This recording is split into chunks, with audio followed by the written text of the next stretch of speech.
Sono sardi di seconda, terza o addirittura quarta generazione dell'Argentina. Un gruppo di giovani sta visitando in questi giorni l'isola. Sentiamo Daniele Guido Gessa.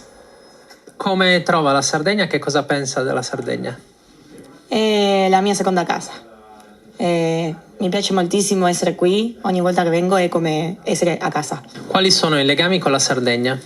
Io penso che anche è la mia casa mi ricorda tantissimo a mio nonno che ci ha trasmesso a tutta la nostra famiglia la cultura sarda, e quindi mi ricordo un po' di quando ero molto piccola e che lui parlava non soltanto in italiano, anche ricordo alcune parole che parlava in sardo, ero veramente molto piccola. Per Anna Paola Niccolo e Martina Manca questa è una settimana speciale. Dall'Argentina, dove fanno parte di circoli di sardi, sono arrivate nell'isola insieme ad altre ragazze e ad altri ragazzi, invitate dalle ACLI e dall'assessorato regionale al lavoro.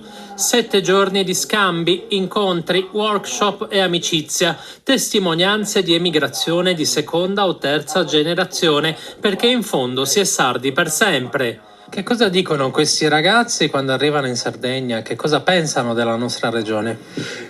Loro amano la Sardegna, la conoscono la nostra lingua, le nostre tradizioni, e molti di loro aspirano a venire in Sardegna per studiare, per specializzarsi, ma anche per trovare un lavoro, e quindi spetta a noi trovare le condizioni ideali per poterli accogliere e farli integrare immediatamente.